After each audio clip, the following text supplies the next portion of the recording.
As water gushed out of a tree he tried to cut, Peter's reaction was to contact the fire brigade. Their timeliness surprised him. The reason they prioritized the situation he didn't know. Peter was shocked when the firefighters informed him that he had to evacuate his property within an hour, but it would be apparent after his property was quarantined. Although weird, this situation shouldn't require his property's restriction.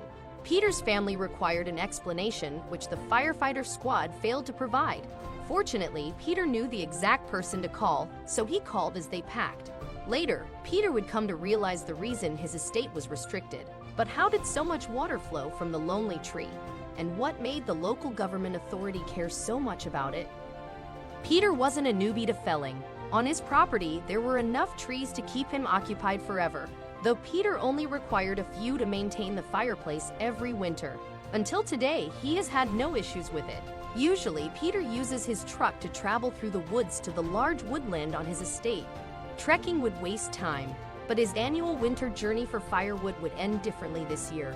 Peter's favorite tool was the axe. The chainsaw was too risky for him, so he was prepared for the day's task as he drove to the forest with the tool. But it ain't gonna be easy as it seemed. It's quite hard to select which tree to cut. He wasn't going to damage the environment for wood, but which trees should be felled. With different varieties of trees in the forest, Peter based his selection on the tree's species, distances from one another, and the forest's edge. He wanted to maintain the forest outlook as he pruned it. For quite some time, Peter had wanted to hew a particular oak tree, but he had always procrastinated. For years, he had told himself that it would be enough for a few winters after another year of growth. Today was different. After years of its growth, Peter had decided to cut the tree down today. He ensured he had the best tools. He bought high-quality axes both in size and shape.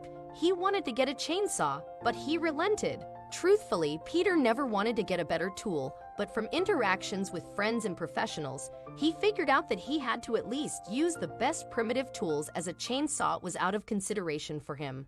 This doesn't completely nullify the danger though. The tree was bigger than he last remembered it to be, and Peter almost couldn't bear to cut it though he had to. But things took a new turn as he got to work with one of his new axes.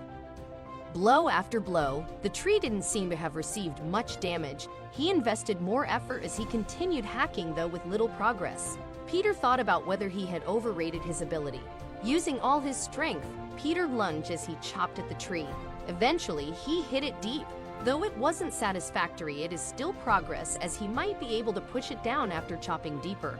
It required a lot of time and power. He had a breakthrough on the third hit. He pushed and created a small hole by twisting off the bark with the axe. As he moved closer, Peter never foresaw the next event, which changed everything. He prepared to hit the hole, which seemed to be empty as he squinted into it. Water furiously rushed out of the hole before Peter could look into it. He jumped to avoid getting wet. A tree became a fountain. Peter quickly moved his truck to avoid being stuck in the thick mud forming around the tree. Peter never knew how far the water would spread. Peter returned after packing his truck far away from the tree, only to discover that the water discharge seems to be getting faster and would fill up his property if left unchecked. He was stumped. Peter was surprised by the fire department's quick intervention, as he didn't have much hope for their response when he called them. Water control should be easy for them, he thought, but he was asked to move. Although he wasn't certain whether they could curb the disaster, Peter was thankful for how seriously the firefighters took the matter with the presence of various equipment.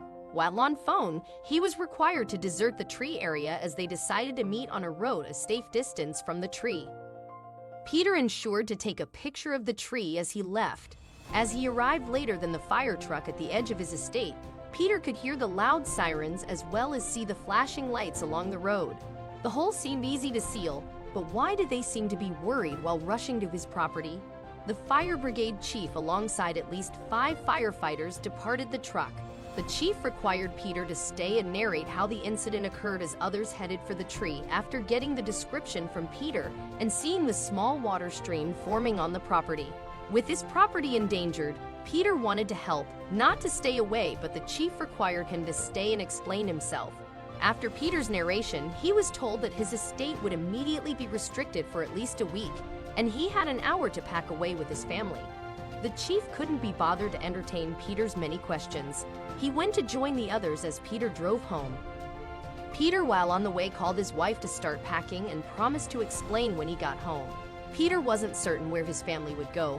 He knew they needed to quickly pack up their belongings. After an hour, the firefighters were at the door, requiring Peter's family to move out. Melinda stopped Peter from going as she refused to move without getting an explanation. The family left when Melinda relented after 10 minutes of an unfruitful debate. But Peter noticed that the water had stopped and the firefighters were erecting a camp around the tree. What is happening? The event caught the attention of the locals, who crowded to fathom what the fire engine was doing for so long. They saw nothing as the firefighters deterred everyone from moving close. The firefighters didn't give a clear explanation when the locals required to know what caused the incident. Peter's family went to Melinda's parents, who lived near the city borders. The firefighters told them that they might be able to go home in a week when all would be fine. That seemed too long to fix an incident that didn't seem serious. Although the area was restricted, Peter couldn't wait that long. He wished to know what was wrong. He wasn't bothered about the possible danger. He would check it out that night. To his dismay, even at midnight, the property, especially the tent around the tree, was still strictly guarded. Nobody could get to the tree. It all seemed very confidential. Disappointed, Peter returned to Melinda's parents to sleep. He only had a way to figure out the situation. He wasn't hesitant to call the next morning. Peter was quick to contact the fire department because he was very familiar with the tennis club commander, a kind family friend. But the commander seemed to have been avoiding his call after he had reported the situation, even though he had previously told Peter to inform him of any incident. In the morning, all of Peter's efforts to contact the commander proved futile. Peter eventually got his opportunity to know everything. After a brief hesitation, the commander told him to come to the station after he got in contact with him.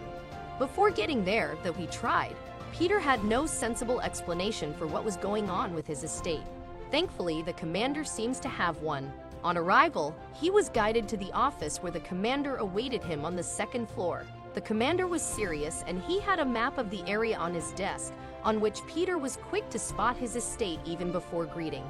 The map seemed old, though. The commander explained to Peter that he was aware that the leakage would happen ever since Peter told him his home address. This explained why he wanted Peter to contact him in case of an incident. There was a water source beneath Peter's estate. It was a big, strange pond that empties slowly and refills constantly with groundwater, a hidden lake that the authorities had decided to make an emergency source for droughts common in the area. It was gradually put aside after lack of usage for years. Some buildings displaced from Peter's estate were part of the transportation and extraction system of a nearby water refining plant. The flood situation occurred because Peter, by making a hole in the tree, provided a breakthrough point for the pressure built up in the already filled pool. Peter wasn't informed because the pool was on his property and the government was unwilling to pay water fees. This was a difficulty for the government and an opportunity for Peter. Peter eventually came to an agreement with the government not to charge them any water fees as long as his property was redeclared after the water damage. To avoid a reoccurrence of the incident, they started checking the water pressure regularly, with the hope that such an incident doesn't occur again.